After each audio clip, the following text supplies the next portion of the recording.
Hola amigos de TI TV, mi nombre es Carlos Montenegro y aquí nos encontramos otra vez para contar una historia inspiracional del doctor Isaac Álvarez, mejor conocido como el Doc. Nació en la provincia de La Suay y vive en la ciudad de Quito por más de 32 años. Nuestras cámaras se dirigieron a la ciudad de Quito y nuestra compañera María José Hidalgo tiene esta inspiracional historia que contar. Pasemos a ver la siguiente historia.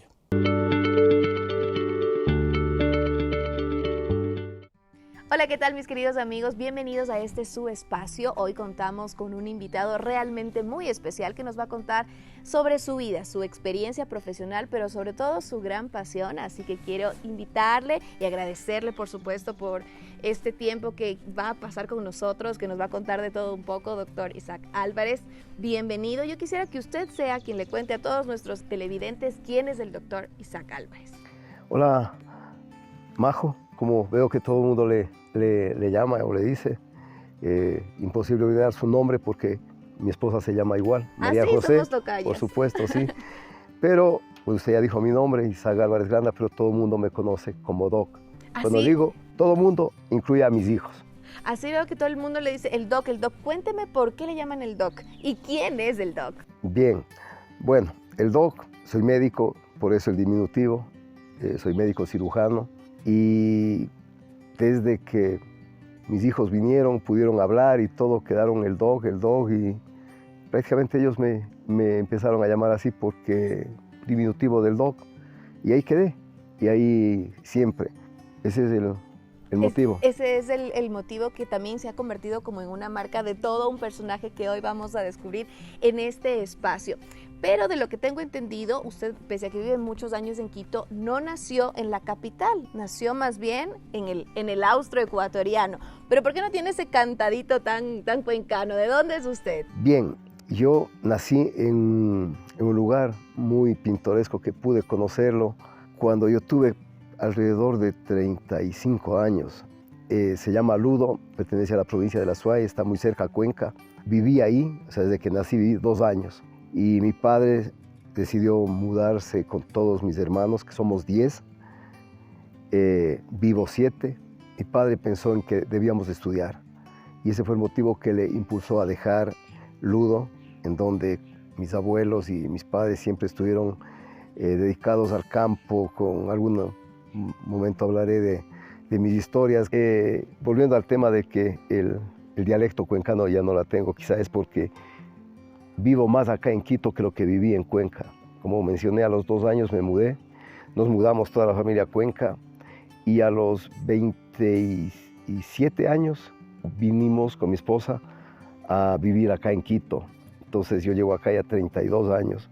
Al viejo músico el compadre queda, pero por ahí sí se me nota un poco. Porque nosotros, incluso siendo ecuatorianos, muchas veces desconocemos de esos paisajes tan lindos que tiene nuestro país y que también vieron nacer a personas que están ayudando mucho hoy en día en Ecuador. Por ejemplo, Ludo, ¿a qué se dedica hoy? Como ve, usted a veces regresa a esa parte también que lo vio nacer.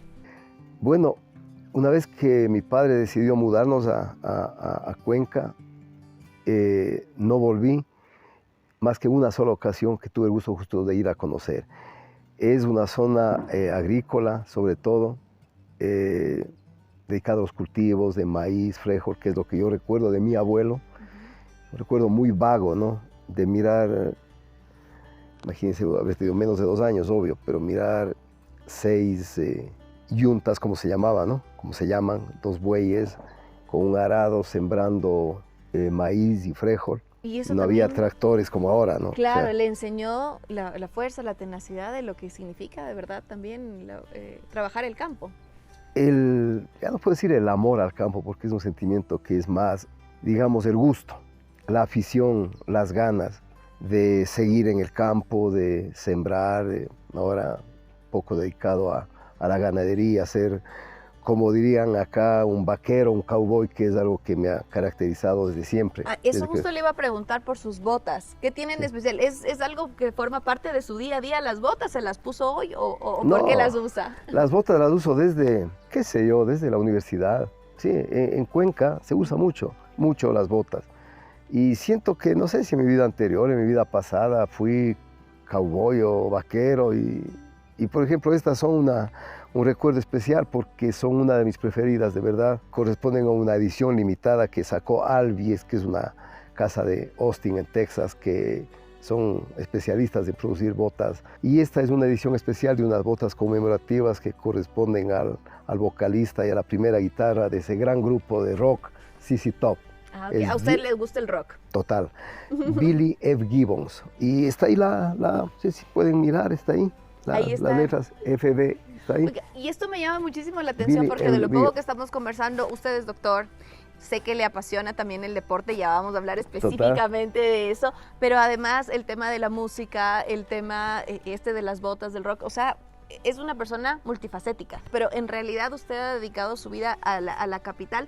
Antes de que comenzar, ¿cómo se estableció en esta ciudad que sin duda alguna le ha abierto las puertas y también en la que usted ha podido ayudar muchísimo?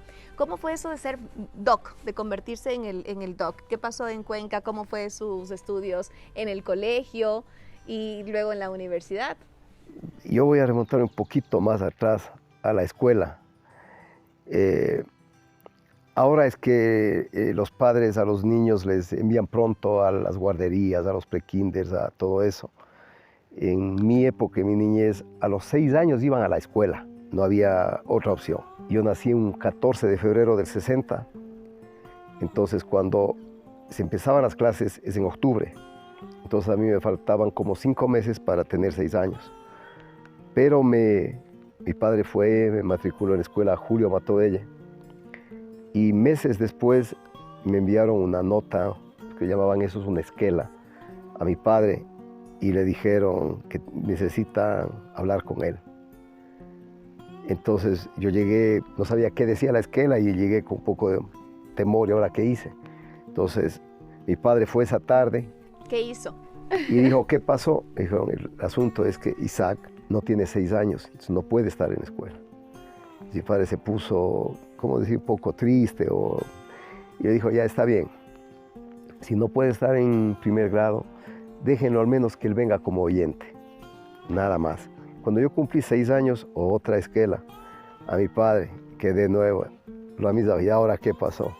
Dice, mire, Isaac ya tiene 6 años, se ha portado bien, ha sido un buen estudiante, un buen alumno, así que sigue con la matrícula y por eso terminé mi escuela antes de los 12, el colegio antes de los 18 y me gradué de médico a los 24, ya el año rural, así que mis estudios tienen una situación especial que tiene que ver con lo que hago estos últimos 12 años. Y es que,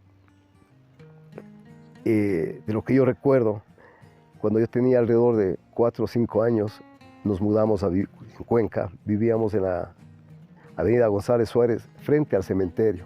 Aún está la calle, aún está el cementerio, nuestra casa no, porque han pasado tantos años, hay otras casas modernas. Y en donde vivíamos era una casa de campo, pero estaba ahí el cementerio, era adoquinada como es hasta ahora. Esa calle no ha cambiado, excepto que el gran terreno donde se cultivaba y donde estaba nuestra casa ya no está. Pero lo que ocurre era que mi madre a las 6 o 7 de la noche siempre sentía que le faltaba algo. Y yo soy el último de mis hermanos. Entonces el más comedido. No sé, pero el pato. Entonces, Isaac, el pan, el azúcar o el café, algo había que ir a la tienda. Entonces yo me asomaba a la puerta y al frente estaba un mausoleo importantísimo, imponente, que todavía está ahí, es de la Asociación de Empleados de la SUAY. Un Cristo así todo crucificado y con la sangre y un reflector lila. Entonces era una imagen que a uno le impactaba en la noche. De día está bien, pero en la noche, entonces yo me asomaba. Imponente. Me asomaba y no quería ver porque me daba miedo, pues, del cementerio. Entonces corría como 100 metros más o menos hasta la tienda, hacía la compra. ¿Esos recuerdos a qué edad empiezan? Hasta ahora, yo no tenía 5 años. No tenía 5 o 6 años por ahí, sí. Llegaba a la tienda, hacía el mandado, la compra, regresaba y otra carrera empujaba la puerta y entraba, pero Ya, entonces empecé a correr. Después, cuando ya tenía quizá 7 u 8, a ver, pienso que 8 años, me fui nos cambiamos a la casa que compró papá.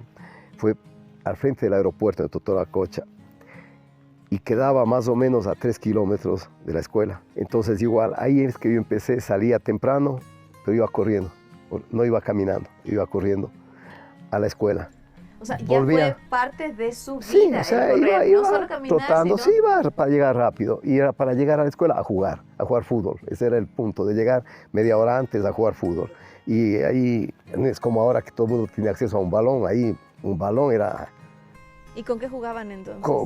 Con unos balones, pero básicos, elementales, que era de caucho, de lo que haya, pues no una bola como ahora que son los muchachos que si no es de las marcas conocidas, no juegan. ¿Y ahí se enamoró del fútbol y de liga? De liga todavía no, todavía estoy en 6, 7 años, pero iba y volvía corriendo, entonces pasó eso, fui el mejor alumno, a Dios gracias, en la escuela. Julio Abad Chica para esa época, porque en la escuela que le conté del primer grado, estuve solo primer grado. Desde el segundo grado fui a la escuela que pusieron en mi barrio, la Julio Abad Chica, que estaba del cementerio a unas 500 metros de la casa. Y ahí nos fuimos a vivir en donde le digo, me obtuve una beca y era para estudiar en el Colegio Técnico Salesiano, en lo que a mí concierne, el mejor colegio de Cuenca, el Técnico Salesiano. Del cual tienes, supongo, muchísimos recuerdos. Mi época de Boy Scout, el cole, la formación salesiana y todo. Que siempre se gira mucho en ayudar también a la gente, ¿no? Total, la formación se lo debo, y sobre todo voy a mencionar a alguien que aún vive, lo visito. Me encanta estar en sus cumpleaños el 6 de junio. En Guayaquil está ahora don Angelo Robusti. Él fue mi consigliere, como lo llamaban, consejero. Era lo que en otros colegios sería el inspector o algo. Nosotros lo llamamos el consigliere. Y don Angelo Robusti fue un formador insigne de jóvenes en Cuenca, enamorado de los deportes, sobre todo el tenis de mesa. Él lo hizo a Soaya, Cuenca, una potencia en tenis de mesa. Nombres como Nelson Chuquín, Valverde, Calle, etcétera, que fueron formados por él. Realmente interesante. Vamos a hacer una pequeña pausa comercial y regresamos con más porque tenemos mucho que contar acerca del DOC. Ya volvemos.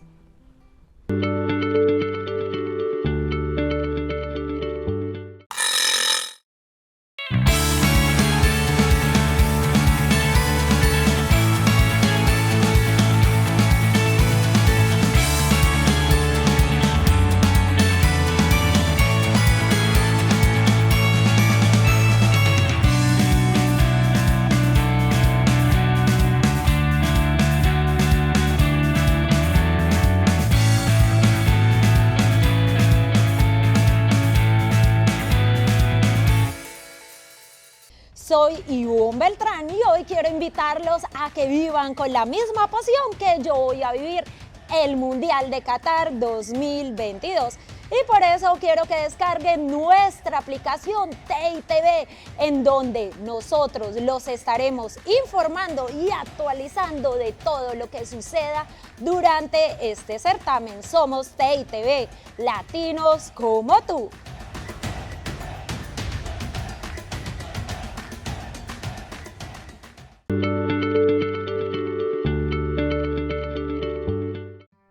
Gracias por continuar en nuestra sintonía y sí, estamos hablando con el DOC.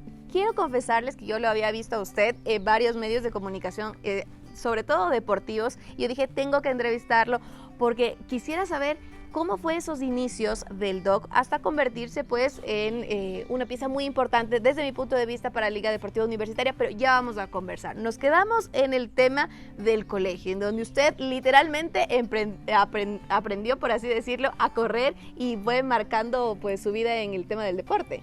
Sí, algo que se me pasó, porque también viene por esto del fútbol. Mi primer equipo en el que yo participé fue cuando estaba en el segundo grado de escuela y era el campeonato escolar interno de la escuela. y nuestro equipo era con los colores del Peñarol. Ese me recuerdo, amarillo y negro, me acuerdo exacto.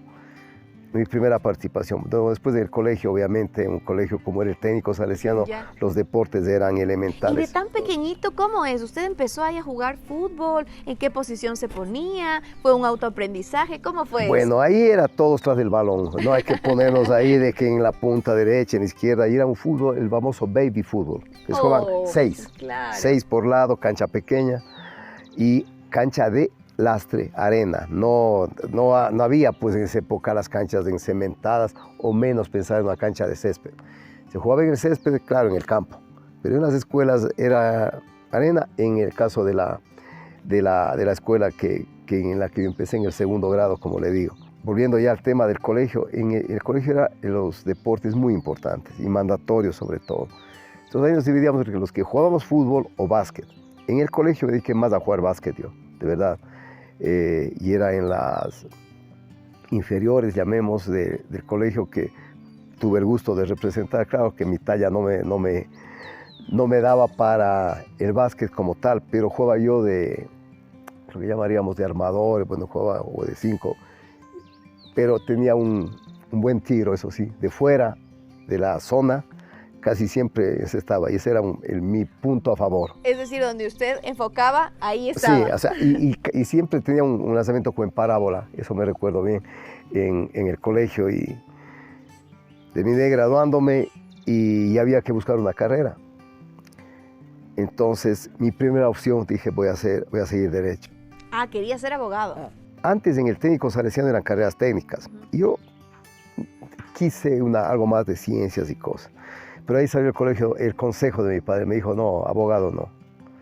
¿Y por qué no quería su padre que usted sea abogado? Él estaba muy ligado siempre a la parte política, fue jefe político, fue muchos cargos públicos, y él no les tenía mucho apego a los abogados, para decirlo, y me dijo, no. Entonces, que escoge otra carrera, pero abogado no. Claro, entonces una de esas horas de almuerzo, me acuerdo, estaba en la sala, ahí en un sofá, no sé si estaba leyendo algo o solo escuchaba música, y mi hermano Humberto entró y me dice, ¿qué fue? Saludos de, ¿qué fue? Oye, Humberto, ¿qué tal es medicina? Chévere. Él estaba ya por entrar a sexto año de medicina. No, terminaba el sexto año. Dije, ¿qué tal? Chévere. Ok. Fui y pude inscribirme en medicina. Y ahí empezó lo que la para carrera. muchos es ahora realmente un tormento, ingresar a la escuela de medicina y acabar la carrera y todo. En usted cree que fue muy, muy natural, ¿no? En esa época, en la Universidad Estatal de Cuenca, para mí de las mejores, no porque me formé, y la Facultad de Medicina, modestia aparte, creo que de las mejores, o la mejor hasta ahora. Profes de primera, había cómo inscribirse fácil, no había tanta demanda. Claro, iniciamos 800 alumnos el primer año y nos graduamos 180. De 800 terminamos 180. Íbamos recogiendo todos los que se quedaron, fue la promoción para esa época, yo creo que hasta ahora de las más importantes. Y claro, anécdotas que se vienen a la mente, ¿no? Y con la medicina vino también, con su carrera le dio la oportunidad, por lo que sé, de conocer a alguien muy especial en su vida, ¿no? Con la que es parte de su historia. ¿De quién estamos hablando? Usted ya la sabe. Obvio. Le voy a contar, para no olvidarme eso que me pasó en cuarto año de medicina. Primero, estudiar medicina, todos sabemos que no es fácil, eso de estar con los cadáveres, con formol y los huesos. A veces en segundo año uno debe tener un esqueleto, porque si no, ¿cómo estudia la parte de sistema óseo? Entonces uno llegaba con los huesos, qué sé yo, el fémur, la calavera, el cráneo, lo que sea, y dejaba en cualquier parte. Y cuando mamá recibía las visitas en la tarde, y habían 3 gritos de ¡ay! Y ¡uy! O lo que sea, y escuchaba la voz de mi madre que está en el cielo. Decía, ¡Isaac! Ya, mami, se tenía que ir a coger el mandil, los cráneos, los huesos y guardarlos en algún lugar. Claro, para que las damas se queden conversando sin más testigos, ¿no? Así que esas historias. Pero una de las tantas anécdotas, porque también los tiempos de universidad fueron muy lindos, de verdad. Pero me acuerdo, como yo dije, en la escuela fui el mejor, en el colegio entre los mejores, y en la universidad medio, arriba, no tan. En eso mi padre siempre, nosotros venimos de un estrato social medio, como la gran mayoría, donde no nos faltó las cosas, pero había que esforzarnos. Mi padre en eso fue un estupendo administrador. Trabajó siempre y nos pudo dejar lo que él lo logró a lo largo de los años. Pero en un cuarto año de la universidad, recuerdo como ahora una anécdota, di un examen de semiología y el profe trajo los resultados al día siguiente y tomó algunos exámenes y uno de ellos era el mío. Entonces él hacía un poquito de sarcasmo, ¿no? Miren estas notas, y van a ser médicos, y van a aquello, y cosas. Y uno de los exámenes era el mío. Y entonces yo no sabía qué pasó con mi examen. Entonces yo le dije, profe, bueno, no profe, doctor, no sé si usted ha escuchado que los exámenes son el reflejo del profe. Si el profe es bueno, los exámenes son buenos. Y si el profe no es tan bueno, los exámenes son malos. Bueno, obviamente no fue un buen comentario mío, pero yo estaba de verdad, no sé si molesto, pero un poco dolido. Cuando me acerqué, representando también a los sus que compañeros, estaban, claro. Cuando yo me acerqué a tomar mi examen, vi que no me había calificado la otra cara. Entonces él tenía una nota pésima de mí, pero no había revisado los apartes. Digo, doctor, pero ¿y lo otro? Ah, bueno, sí, entonces mi nota mejoró. Pero igual ya el comentario yo le había hecho, ya lo hice. Y eso me marcó con el profe, me marcó. Entonces llegué empezábamos clase a las 7 de la mañana, estábamos en el hospital, Vicente Corral Moscoso, me acuerdo también, tercer piso, la sala. Llegué 5 minutos tarde, porque en medicina había que empezar a las 7. Como hay un viejo adagio, ¿no? Que muerto no es el que descansa en la tumba fría, sino muerto es el que teniendo novia estudia anatomía. Entonces había que estudiar y medicina había que estudiar. Entonces a las 7 de la mañana yo llegaba y en esa época había colectivos, no es como ahora que una bici, moto o papi me das el carro, nada, colectivo, como casi todos, vehículo, excepcionalmente alguien. Llegué tarde, primer cero. El paciente, cuando yo reviso la historia clínica y empiezo a hablar, no había empezado a hablar, 0. La evolución, 0. En los 5 minutos siguientes tenía 3 ceros. Ceros seguidos. Eso en mi promedio me dejó, había que sacar 120 para pasar el año. Di el examen y mi nota fue era sobre, qué sé yo, si yo necesitaba 10 puntos o 9.5 sobre 25, necesitaba 9.5, mi nota final, con todo el cariño del profe, 10. En esa época no es como ahora por internet y los resultados, no, se publicaban las notas en una cartelera, pues, ¿no? Entonces uno iba a ver cómo me fue las notas de los exámenes, ya pasé, me quedé o lo que sea. Vi mis sumas ahí, ya pasé. Ese día me acerqué a la secretaría, dejé una solicitud de notas de pase de año. Al día siguiente uno iba retiré, pasé a 5º año. Eso fue finales de julio. En septiembre, los que se quedaron para septiembre tenían que dar el examen. Y entró el profe, ¿no? El doctor, y empezó a pasar lista, ¿no? Y mencionó Isaac Álvarez y mis compañeros en coro, ¿no? Ya pasó. ¿Cómo?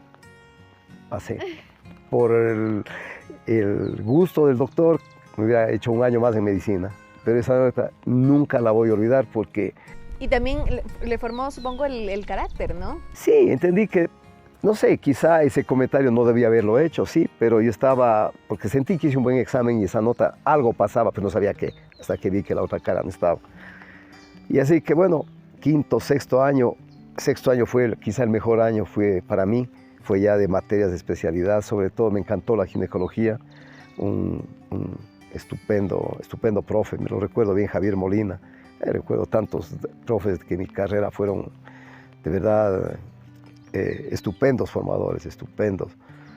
Pero, ¿y cómo, gracias a la medicina, usted llega a la ciudad de Quito? Total. Entonces ahí viene su inquietud.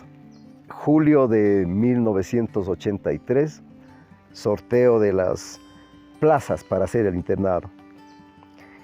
Yo fui de los primeros porque era en orden alfabético. No, sorteaban por números y ahí me salió entre los primeros. Fui, metí la mano, salía una y decía IES Paute 3, lo cual implicaba en el hospital del IES los 8 meses y al último los 4.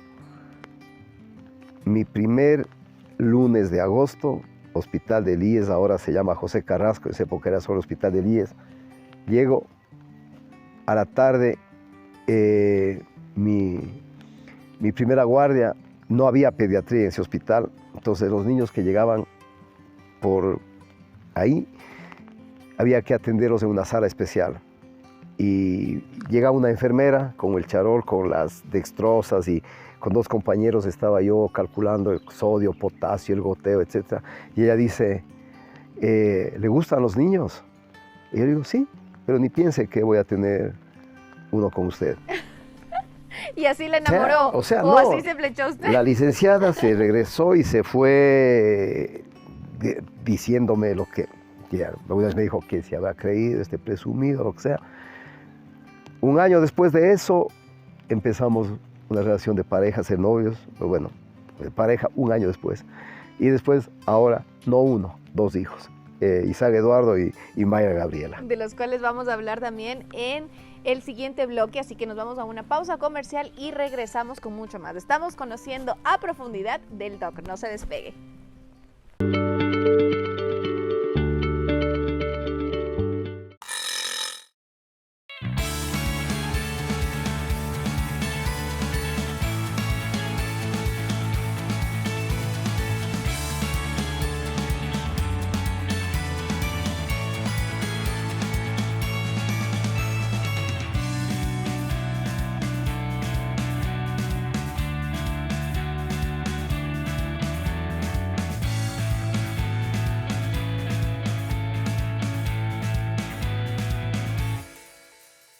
Cada vez falta menos para que ruede este balón en el Mundial de Qatar 2022.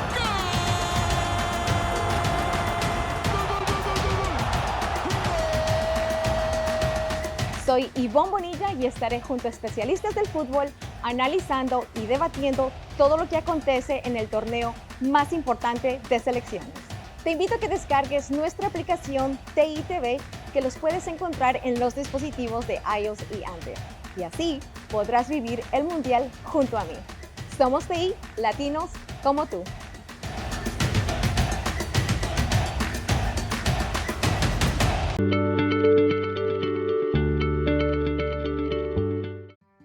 Estamos de regreso y seguimos conversando con el doc. Muchas gracias por su tiempo y también abrir su corazón. Nos habíamos quedado en esa parte en la que usted nos dice que de una broma o un pequeño acercamiento en el hospital en el que usted estaba, hoy tiene una gran familia. ¿Qué es para usted la familia y quiénes la integran? Bien, yo tengo una expresión que me han escuchado en todas partes, sea en la empresa, en la hacienda, en el mundo liga, en mis amigos, y es que digo, estar vivo, estar sano, con una familia y ser libres es suficiente. Ya lo otro viene. Perder estos elementos creo que es lo más, o conservar estos elementos es lo más importante. En mi caso, 36 años de matrimonio con María José, 2 hijos, o sea, por demás orgulloso de ellos, Isaac Eduardo, Mayra Gabriela, son quienes complementan lo que formamos con María José. Y ahí quiero añadir a mis 2 hijos postizos, digamos, ¿no? Carlita y Francis, quien les digo con mucho aprecio Charlita o Francesco, quienes formamos la familia hoy por hoy. Nos hace felices, somos muy unidos. En muchos proyectos trabajamos juntos los 6, sea en empresa en Alem, sea en la hacienda. En Alem estamos todos, excepto Carlita, que ella está más vinculada a la parte de lo que tiene que ver con la hacienda, el campo y otros y otros proyectos que tenemos con ella. Y justamente el ser padre, ¿cómo le cambió la vida o la perspectiva que tenía? Bueno, hay cosas que uno las ve desde que uno tiene uso de razón o se proyecta, una profesión, una familia, algunos hobbies o esfuerzos o empresas que uno inicia o las cree. Pero de verdad lo que más me enorgullece, lo que más me ha hecho feliz justamente es mis dos hijos, ¿no? Y el hecho de que ellos trabajen conmigo, estén cerca. Y que hagan deporte con usted. Además, sí, compartimos eso también. Compartimos prácticamente todo. Muchas cosas que, más bien, poquísimas cosas no las compartimos. Pero, por ejemplo, todo lo que tiene que ver con deportes, con lo que tiene que ver con los animales, ¿no? Lo que tiene que ver con la forma de ser, en esencia, como somos, compartimos. Entonces, no se da el caso de que no tengamos las actividades propias de la hacienda o de los negocios, que ellos no sepan. Entonces es más sencillo así el día a día que juntarnos extra y decir, cierto, hubo esto, hubo aquello, Si no pasó esto. Se ha convertido entonces la empresa que usted fundó en una empresa familiar. ¿Qué es Alem? Exacto, gracias por esta acotación. Alem es Álvarez, el apellido mío, el Arrea, que es el de mi esposa, y la E es de equipos, la M equipos médicos. Entonces, Alem, que es un nombre que engloba las cuatro letras. Y en el caso de lo que es la parte de nuestras propiedades o de la hacienda, es en cambio MG Lands, que es M de María José, la G de, para no repetir, M de Mayra, es la G de Gabriela, entonces MG Lands. Y es como lo tenemos en la hacienda ubicados cada territorio como MG1, MG2, MG3, por ejemplo, y otras partes que llevan el nombre de mi madre, que fue una mujer ejemplar como mi padre, y ahora hablar un poquito de ellos. Fueron estupendamente ejemplares ellos, pero por demás. ¿Cuál es el mayor legado que usted recuerda de ellos, por ejemplo, y que dice, yo quiero transmitirlo, lo estoy transmitiendo a mis hijos también? La forma de ser de mi padre. Él era de una honestidad, pero por favor, de mi madre igual, hacer las cosas bien. Y un detalle que siempre lo menciono es la puntualidad que papá nos dijo. Y siempre lo mencionó, ser puntuales es estar 10 minutos antes, porque tienes que respetar el tiempo de la otra persona. Y trato eso de llevarlo en mis actividades totales, ¿no? Y eso ha sido también un valor que le ha servido, por ejemplo, en el tema ya empresarial, volviendo a lo que usted se dedica, más allá del giro de negocio, que me gustaría que nos comente de qué se trata, cómo ha aportado también a sus hijos, en su entorno, en la sociedad.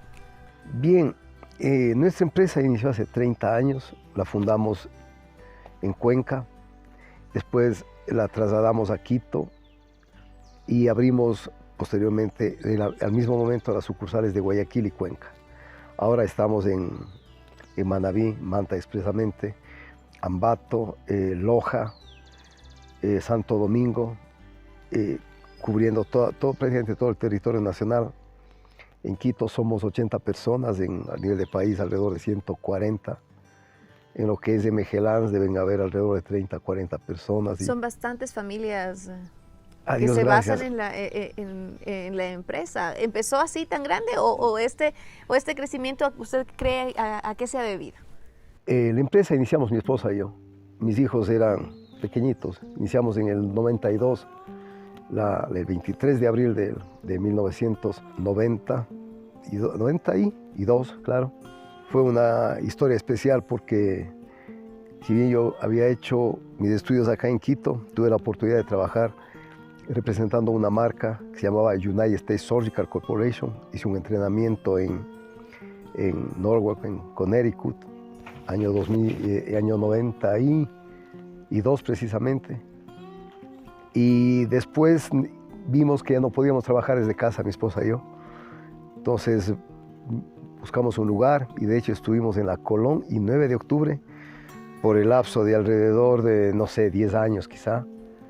Después nos movimos a la isla de San Gabriel y ahora estamos en la Gaspar de Carvajal, un poquito por el mismo barrio. Y hemos Estamos en nuestro 30º aniversario. Considero que lo que más nos enorgullece como ALEM es el haber desarrollado en el país todo lo que tiene que ver con la medicina de quirófano, de terapia intensiva, de emergencia, de punta.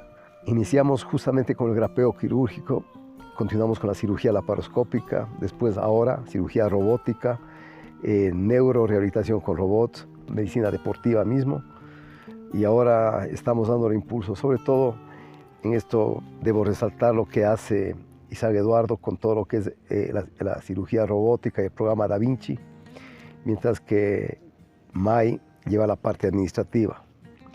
En todos estos 30 años siempre María José estuvo conmigo. Está ahora, como se dice, retirada en nombre, pero siempre está con nosotros. Y ahora está más dedicada a las cosas de casa, de sus plantas, sus árboles, sus frutales, etc. Pero hasta que María José se retiró de la empresa, estuvo con nosotros siempre. De hecho, desde hace un par de años y por una oportunidad que Da Vinci o Intuitive la supo manifestar a mi hijo y después a nosotros, a la familia, desde hace 2 años estamos iniciando operaciones en Perú. Esperamos avanzar para en el 2023 arrancar ya el programa de cirugía robótica y neurorehabilitación también con robots. Todo eso ha sido ya con lo que yo llamo la segunda generación. Ya María José y yo ya hicimos nuestra parte, obvio, seguimos haciéndolo.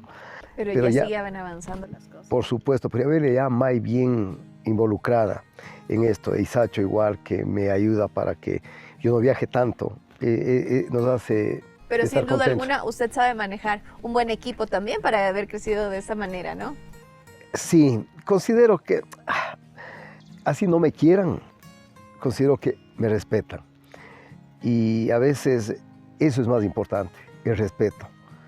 Porque cuando esa palabrita se quiebra en lo más mínimo, en una letra, ya no es igual nada.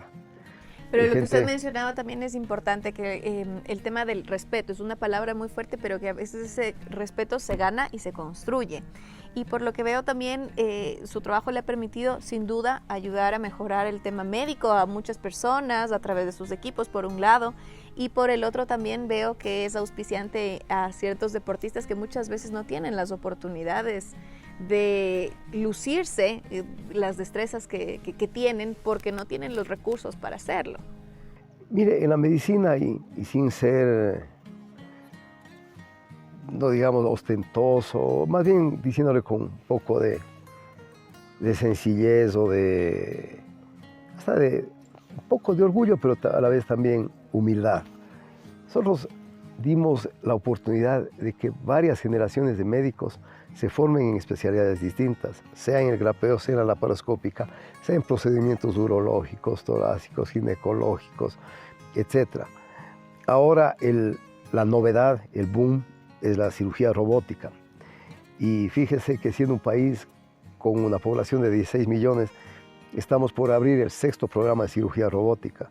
Tenemos 4 robots en Quito, 1 en Guayaquil, estamos por abrir el 5º en Quito, en el Hospital de Solca.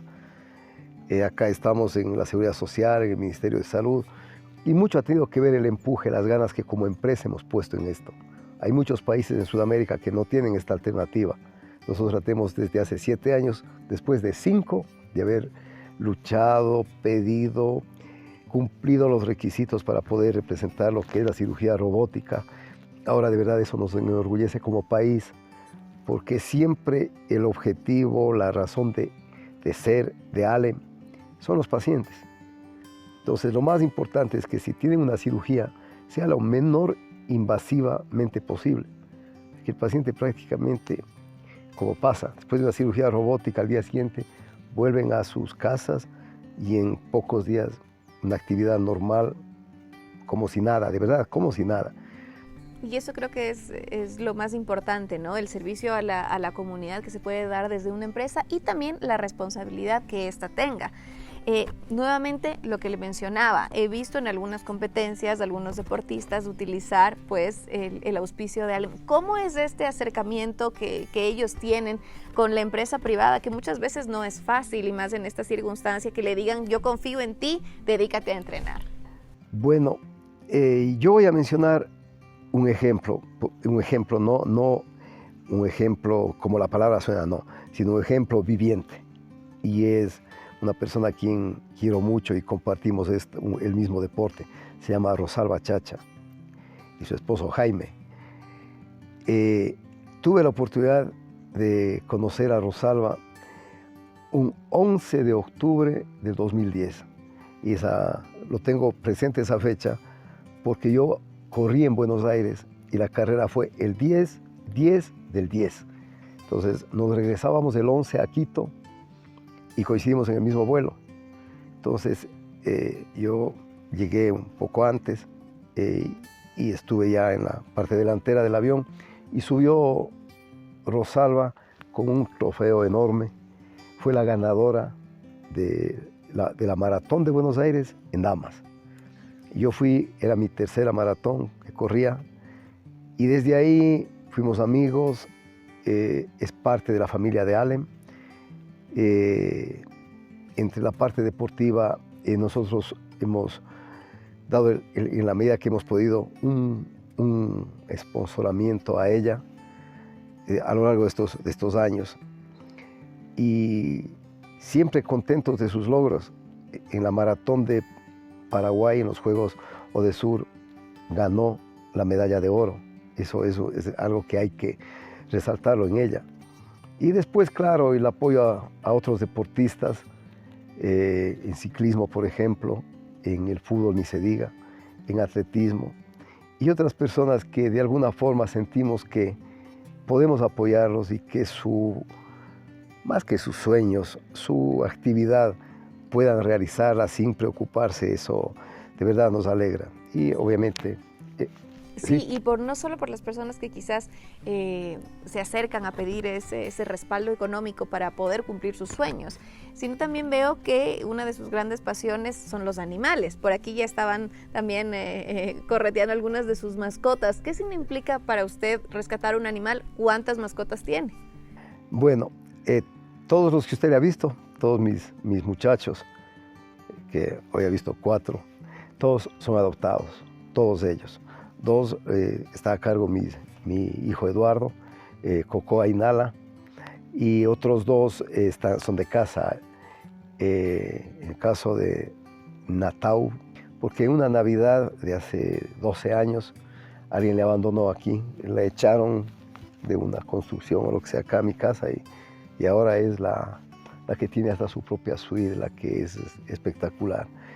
Y Capu, que tiene ese nombre especial porque el día que yo pude adoptarla en medio de una autopista, camino al aeropuerto de Quito, a Tababela, el sábado que Liga Deportiva Universitaria jugaba la Supercopa con Delfín allá en el estadio Chucho Benítez, y camino al aeropuerto pude encontrarla, algún vehículo le atropelló, entonces pude parar, rescatarla, enviarla con una de las personas que trabajan conmigo a que lo vieran en un hospital veterinario. Y mientras estaba en camino al estadio, camino a Guayaquil, de regreso, llamaba todo el tiempo a saber si aún me decía, ¿está viva? ¿Está bien? ¿Cómo está?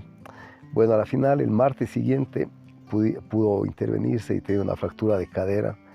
Ella vino y ahora... Es parte de la familia también. Es otra dueña de casa, es compañera en mis carreras aquí, es todo, o sea, es lo máximo, todos ellos. Y el número, la verdad, aquí en la casa de lado, que es en donde funciona una unidad deportiva, están 3 también, adoptados los 3, allá en Chisinche de Álvarez, que es de donde está la hacienda nuestra.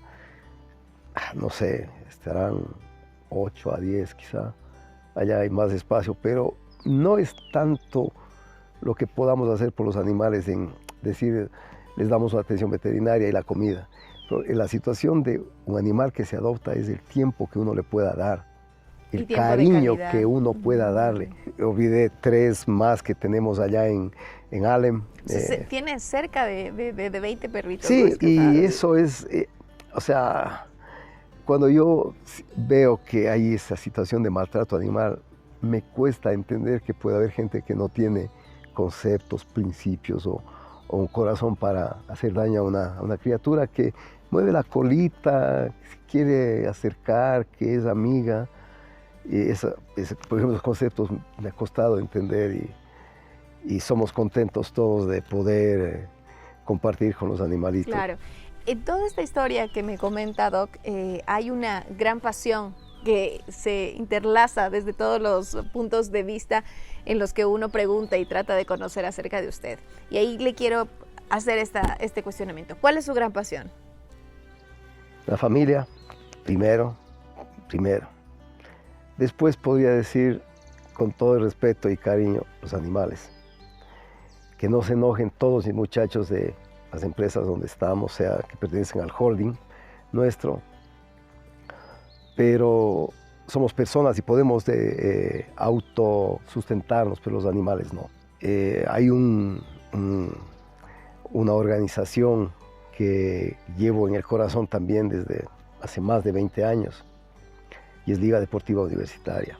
De verdad, cuando yo inicié, por una gentil invitación de doctor Raúl Vaca Bastidas, que en paz descanse, conjuntamente con Alfredo Gijón, que lamentablemente que en paz descanse, y Diego Andrade, un cirujano que aún vive, para que diera algún tipo de auspicio, de soporte en la parte médica de Liga Deportiva Universitaria. Hicimos la primera construcción y equipamiento de lo que era en Pomasqui el Chozón, y lo que era la primera parte del estadio de Rodrigo Paz. Posteriormente, y ahí fui invitado a ser parte de la comisión médica de Liga Deportiva Universitaria. Posteriormente, más o menos por el año, que sería el año 2000, recibí una invitación a ser parte de la comisión de fútbol, y ahí es una anécdota que la tengo. Estaba con mi hijo y una ejecutiva de una línea suiza que representamos, la de neurorehabilitación precisamente, estuvimos en Cuenca. Y recibí la llamada de Rodrigo Paz, ya nos habíamos conocido, y me dijo, mira, necesito que, ya habíamos puesto el centro médico que aún está ahí en el estadio, en el Rodrigo Paz, y me dijo, mira, necesito que vengas el próximo lunes que sesionamos la comisión de fútbol. Y llegó el lunes y yo no fui. El martes me llamó y me dijo, oye, te estuve esperando, ¿por qué no viniste? Y claro, a mí se me ocurrió que era un poco formal el asunto. Dije, no, Rodrigo, es que yo no recibí ninguna comunicación o algo. Ah, me dijo, entonces mi palabra no vale. Le dije, no, Rodrigo, sino que, bueno, me envió una carta y fui a ser parte de la comisión de fútbol. Y por cierto, Rodrigo Paz le había puesto un apodo. Sí. ¿Cuál era el apodo que El apodo que él me puso fue el Doctor Maratón. Él era campeón para poner apodos a las personas, y hasta ahora pronunciaba los nombres como él quería y todo. Y a mí sí me puso eso. El Doctor Maratón. El Doctor Maratón. Y nunca me decía, Isaac, venga acá mi doctor, o llámele al Doctor Maratón o lo que fuera. El único que me ha dicho eso, el único. Yo lo veo a usted y cada vez que habla de Liga es una sensación especial que Total. veo en su rostro, en Sí. su cuerpo y demás. Pero para saber cómo es que una persona que no nació en Quito se le tiene tanto amor a este equipo, ¿cómo llega usted a la capital? ¿Era ya usted hincha de Liga antes de llegar a Quito? ¿Cómo fue esa vinculación que ahora es parte de su vida? Bueno, cuando yo estuve en mi niñez, como decía siempre, peloteros, qué sé, yo tendría 8 años, no sé, pues. Y en el fútbol, como le dije, mi primera camiseta fue la del Peñarol, amarilla y negra. Y hablando del fútbol de acá, de Ecuador, en Cuenca, por la cercanía a Guayaquil, eran los dos equipos del Astillero los que más tenían su afición, digamos, allá. Pero en cambio, para mí verlo a Liga Deportiva Universitaria, el uniforme blanco, o sea, me fascinó. Y desde ahí sentí una atracción, una afinidad con Liga Deportiva Universitaria, con el equipo. El fútbol en Cuenca vino después, por los años 70. Asomó el Deportivo Cuenca. Para eso yo ya estaba identificado con Liga. De hecho, Recuerdo que cuando estaba por 69 fue campeón, imagínense, Liga Deportiva Universitaria. Después 74, 75 bicampeón. Esa anécdota la recordaba hace no mucho con Polo Carrera, quien siempre lo admiré, pues, y con quien guardo una buena relación de amistad. Y acá en Liga, un ejemplo para mí, y con la diferencia de edad, de años, de generaciones, entre Rodrigo Paz y yo, o sea, hicimos una real amistad, una real situación, que él solía decirme, ¿por qué no te conocí 10 añitos antes a vos? Yo decía, Rodrigo, todo llega en su momento. Porque mira lo que hubiéramos hecho, mira todas esas cosas. Y justamente ese legado que Rodrigo nos ha dejado y de que a mí me hace sentir a Liga no como una pasión, el amor, lo que fuera, sino ahora, desde que Rodrigo me dio estas tareas, digamos, para mí es una responsabilidad, de verdad. Es una responsabilidad, como lo he dicho siempre, y verle más arriba, porque es un legado que tiene 104 años y hay gente tan grande, tan valiosa que son un montón de nombres. Pero ver que de alguna forma he contribuido al crecimiento de Liga desde mi posición o desde la posición de mi familia, porque ellos siempre han estado juntos. De hecho, por ejemplo, mi hijo Sacho, como le decimos, es parte también de la comisión de fútbol. Mi esposa y mi hija, que desde que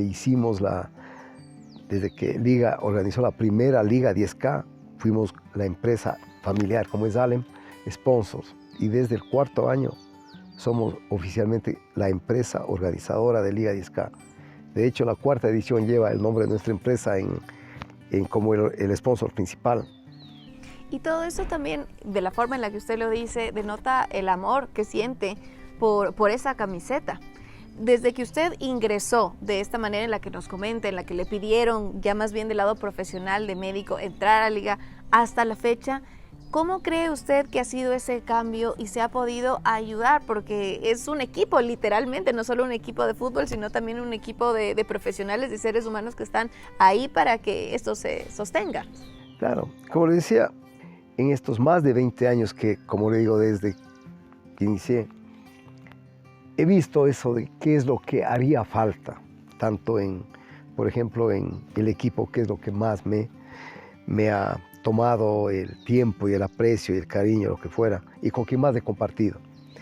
Pero, por ejemplo, ver lo que en la parte de formativas necesitan, diga usted que falta una cisterna, una bomba de agua, o la iluminación de hace, ya ni sé cuántos años, de la cancha de socios. Esa primera iluminación pudimos hacerlo nosotros como empresa, o hasta hablando de soportes de hace poquito, 2 meses, ser el Alem, el sponsor oficial de la Copa Blanca Interclubes, que se realizó en el country de Liga. Se llamaba Copa Blanca by Alem, eso lo pusieron los organizadores. Todo ese tiempo de apoyo que hemos dado, como he dicho, sobre todo en el plano médico, pero voy a enfocarme, aparte de esto que mencioné de formativas, mencionar 2 puntos en donde más ha sido manifiesto el aporte de Alem o de nosotros, para no ponerlo en primera persona, y es lo que tiene que ver con equipamiento médico en el área deportiva del Centro de Alto Rendimiento allá en Pomaski, donde, por ejemplo, hay equipos como el Alter G, el único, no hay otro club en el país que tiene una crioterapia como la que tenemos ahí, que no hay. Que solo tienen los famosos. Que solo tienen, correcto. Por ejemplo, el Alter G lo tiene personalizado, privado, Cristiano, Messi, LeBron James, etcétera, etcétera, Y esto sin duda alguna mejora directamente en los resultados, en el estado físico, porque dependiendo cómo entrenen, también vamos a ver qué es lo que van a conseguir, y este tipo de tecnología ayuda muchísimo, ¿no? Pero lo que se trata, volviendo al tema de los equipos, es que todos estos acorten el tiempo de inactividad de los jugadores, y eso lo hemos logrado y eso está documentado como se debe. Y entonces el aporte, o más que el aporte, la preocupación por el Centro de Alto Rendimiento, que es una obra espectacular que está ahí, y lo que tiene que ver con el centro médico, dispensario médico del hospital, en donde lo pusimos acá, desfibriladores, lámparas cielíticas en caso de cirugías, donde si no ganamos los puntos en la cancha y si hay algún herido, esos puntos también cuentan, ¿no? O quisiéramos que cuenten, pero esos más bien no cuentan.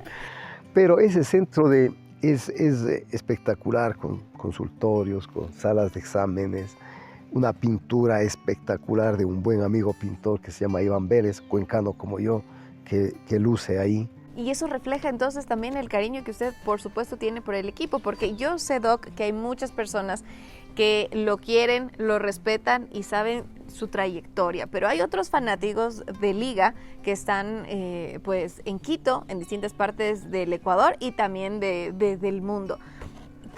¿Cuál es su gran sueño? ¿Qué les diría a todos ellos? ¿Qué es para usted Liga Deportiva Universitaria y cómo quiere verla? ¿Cuál es la proyección? ¿Con qué sueña? Bueno, ahora, no ahora, de hace varios años me he expresado y lo he dicho, que ya no es Liga Deportiva Universitaria de Quito, sino es Liga Deportiva Universitaria de Ecuador. Internacionalmente hay presencia de Liga, debo decir.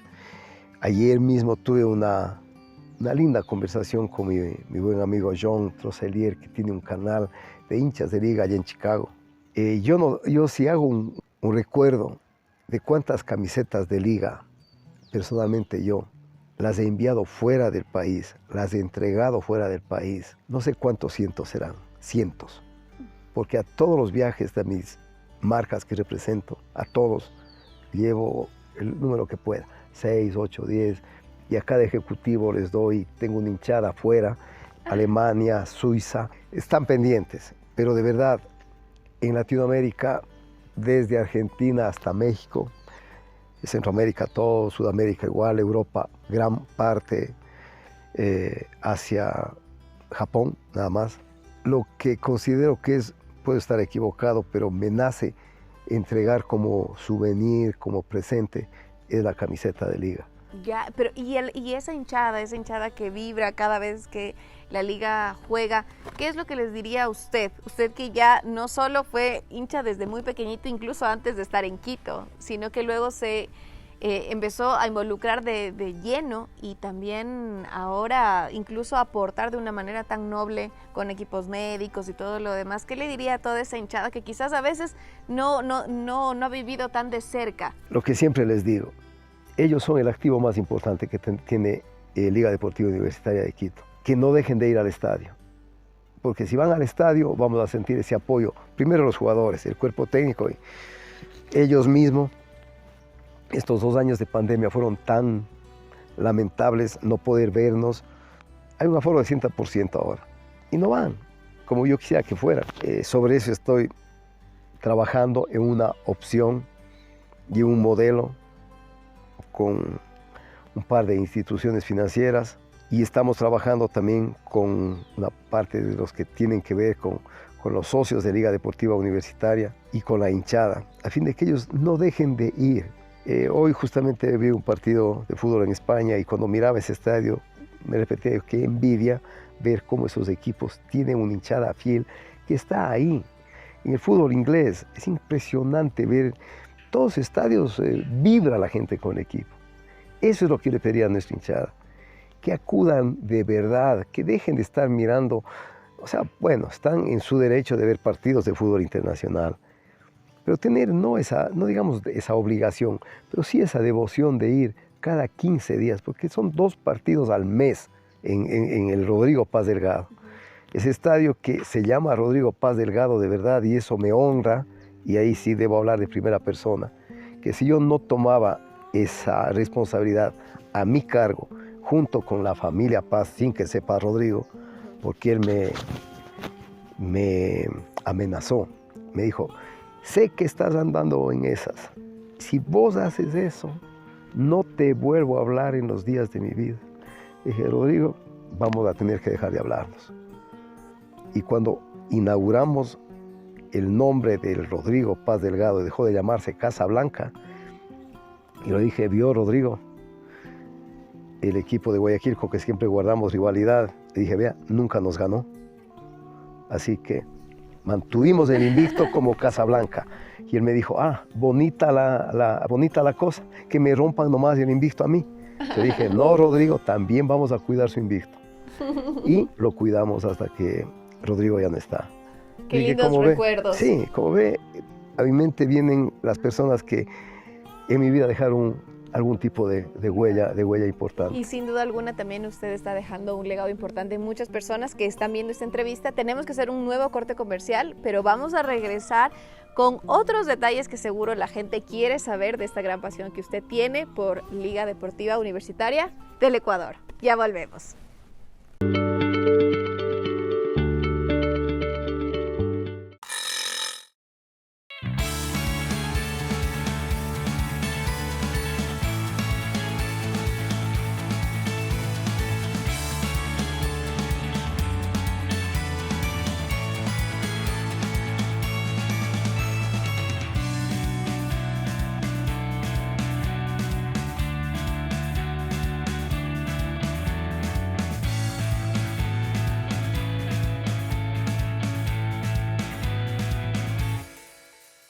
Estamos en modo mundial y para que no te pierdas ningún detalle del torneo más importante de selecciones, te invitamos a que descargues nuestra aplicación TITV, que la puedes encontrar en iOS y en Play Store.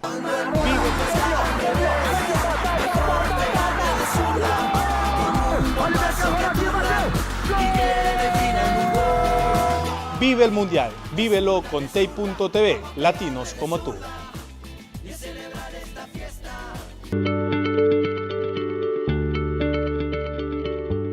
Muchísimas gracias por continuar en nuestra sintonía. Nosotros estamos conversando con el doctor Maratón. Así es como le habían puesto también al doc este título, porque usted ya nos mencionaba algo de siempre le tocó correr, estuvo en algunas maratones. Aquí va mi gran pregunta: ¿en cuántas maratones ha estado, ha participado y cuáles son las que recuerda más y por qué?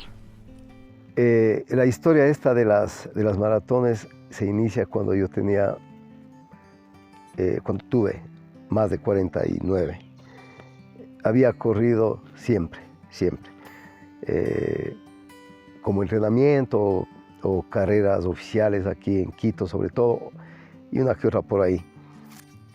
Pero cuando iba a cumplir 50 años dije, por los 50 quisiera hacer algo diferente, algo, ¿no?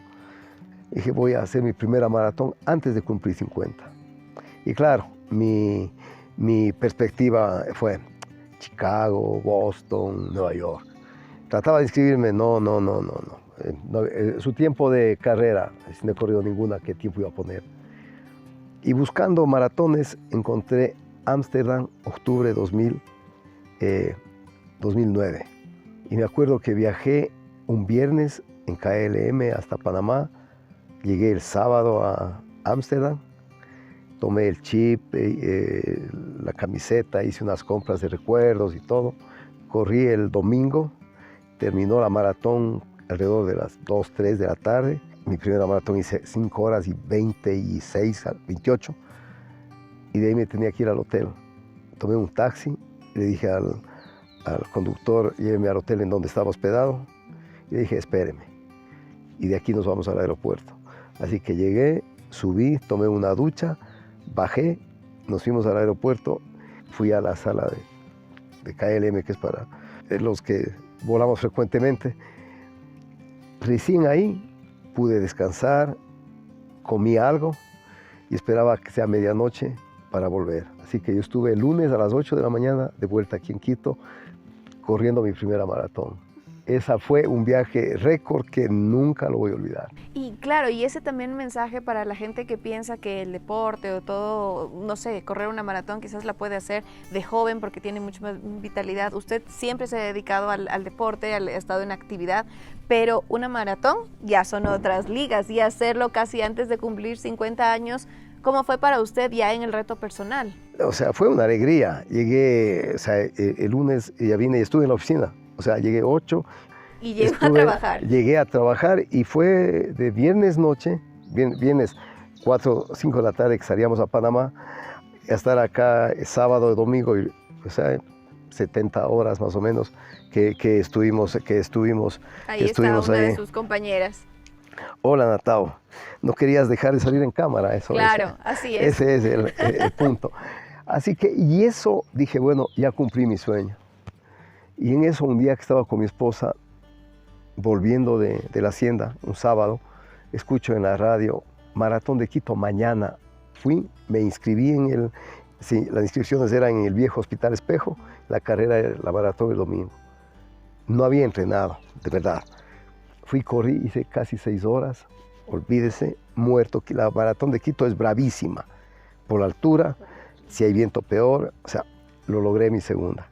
Posteriormente es que fui a Buenos Aires, como le comenté hace un momento. ¿Y de ahí cuántas ha acumulado? Y de ahí sí me empecé a correr y correr, y llegué a tratar de hacer durante varios años una por mes. Mi récord es no sé, hace 4 años, el 16. En el 2016 hice 13 maratones en un año. Ese fue un récord que difícilmente lo puedo hacer ahora por el tiempo, por las cosas. Pero antes estuve más, igual, la mayoría de mis carreras han sido en Estados Unidos. Después le seguiría a Berlín porque he hecho 7 de Berlín. Cuando quería inscribirme, como digo, en esas maratones icónicas, fue difícil, ahora me es mucho más sencillo. Claro. Y Entonces, después de esas por ejemplo, tantas maratones, ¿qué experiencia la- le deja cada una de esas maratones? No. ¿O usted regresa a ver años atrás y dice todo lo que literalmente he tenido que correr? Total, y es por ejemplo eso. Hay un circuito especial, que eso le hace especiales a estas maratones, que se llama las Major. Y son 3 en Estados Unidos, que es Chicago, Nueva York y Boston. 2 en Europa, que es Londres, Berlín, y la 6ª es en Tokio. De todas ellas, yo he hecho ya las 2 Major, hay una medalla especial, que son hecho 2, y me falta una vez correr Boston, que espero hacerlo no en el 2023, sino en el 2024, y tendría 3 anillos de 6 Major. Como dije, Berlín corrí 7, Tokio 3, Chicago 4, etc.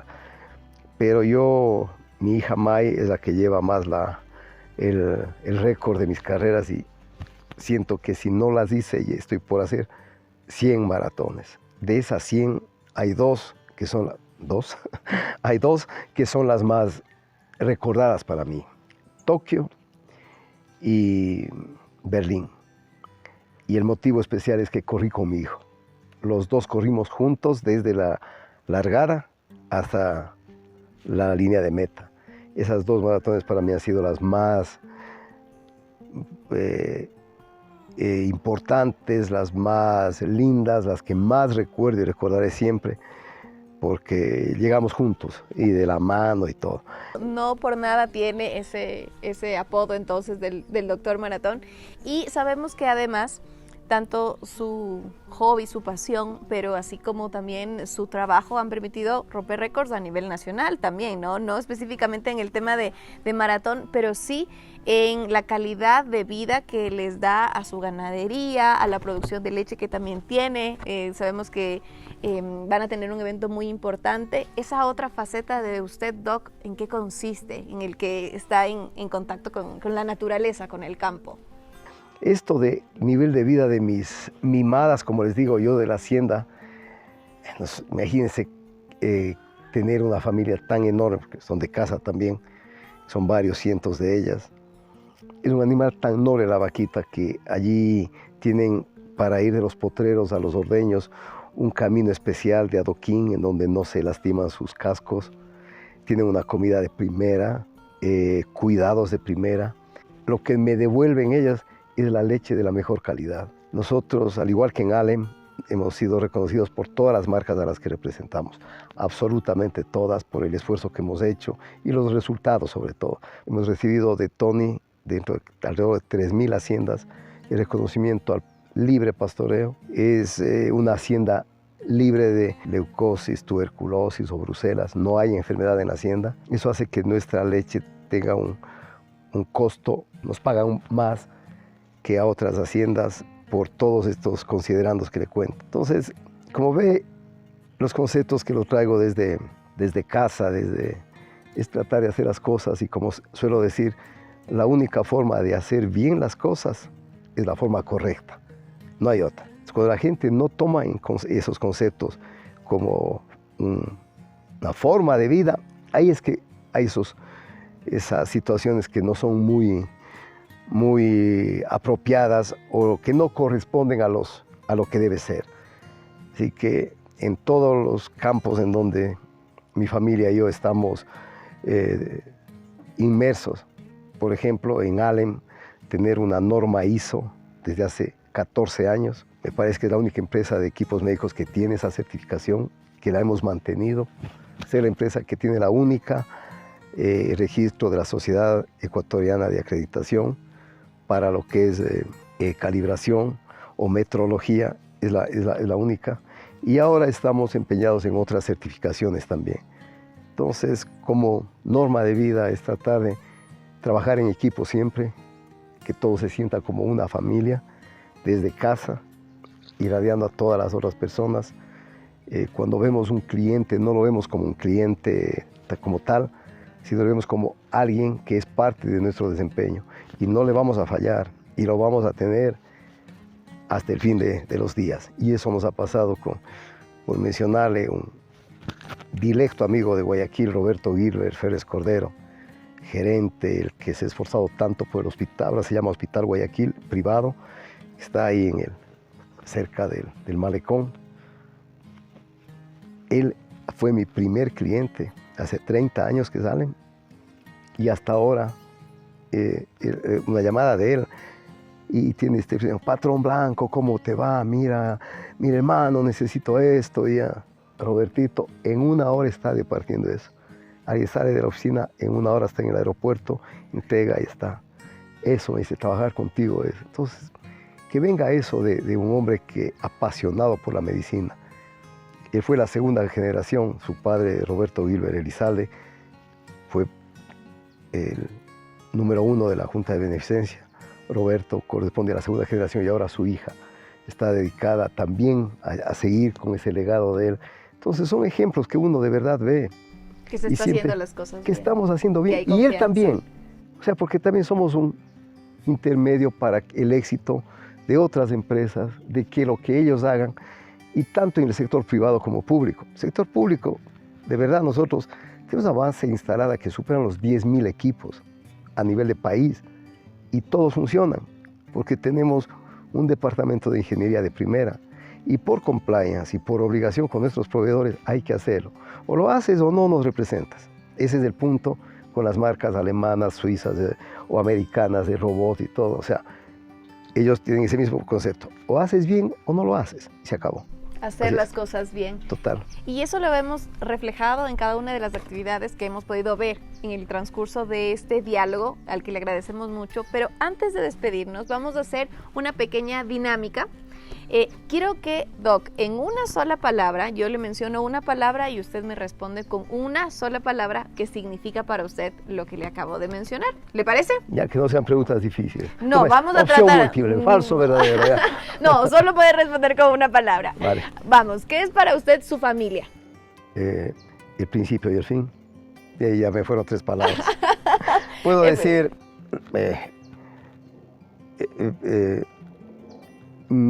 pues es que sí, sería el principio y el fin, sería mi objetivo, mi meta, mi todo. Ok. ¿Sí? ¿Los animales? Casi todo. No, los animales, un sentimiento de amor, de verdad. Ya. ¿El deporte? Una pasión. ¿Liga? Una responsabilidad. Ya. ¿El Ecuador? La felicidad de vivir es la felicidad, sí. Y para finalizar, a todas las personas que nos están viendo, esta entrevista sin duda motiva porque nos demuestra que haciendo las cosas bien, como usted menciona, se pueden conseguir los objetivos independientemente del equipo que sea, independientemente de la carrera que tenga, independientemente de los sueños que quiera alcanzar, todo se puede cumplir. ¿Qué es lo que le podría decir a la gente que nos está viendo, que vio esta entrevista y que hoy, pues yo creo, va a salir motivada? ¿Qué le diría? Número 1, que se pongan objetivos en la vida. Es el punto de partida. He mencionado varios. Mi primera maratón a los 50, mi familia, etc. Primero ponerse objetivos, proyectar una vida, pero objetivos posibles. O sea, a veces por poner objetivo ponemos la vara muy alta. En mi caso, yo no podría decir voy a hacer un Iron. No voy a poner esa vara, porque no soy un buen nadador y tengo problemas de ubicación y no podría hacer un triatlón, por ejemplo, un Iron. Entonces, ponerse unos objetivos y pelear, trabajar, luchar por lograr eso. Nada viene, a veces se siente que cada mañana puede alguien suponer que se salen y caen las hojas y se vuelven billetes, o la lluvia son monedas y que eso cae porque soy yo. Eso no pasa. Y hay una expresión que se dice muy comúnmente: qué suerte de aquella persona, qué suerte de María José, una persona como lo veo, de éxito. Usted, qué suerte de María José, pero no saben todo lo que usted viene detrás. Le ven a deportistas brillantes, ahora que está viniendo Rafa Nadal, de quien nos sentimos orgullosamente parte de que venga. Qué suerte de Nadal, y no saben cuánto entrena y cómo se da ese hombre. Entonces acá nada es sin esfuerzo. Las actividades de las personas pueden empezar muy temprano y terminar muy tarde y no lograron mucho. Hay gente que trabaja menos horas, pero lo logra. Entonces, lo que importa ahí es el trabajo de calidad, el tiempo de calidad. Y yo podría pasar, por ejemplo, del tiempo que pasamos en familia, lo disfrutamos al máximo. Y es un tiempo no tan grande por todas las cosas que tenemos que hacer, pero ese tiempo de calidad es el que importa. Porque puede haber situaciones que la gente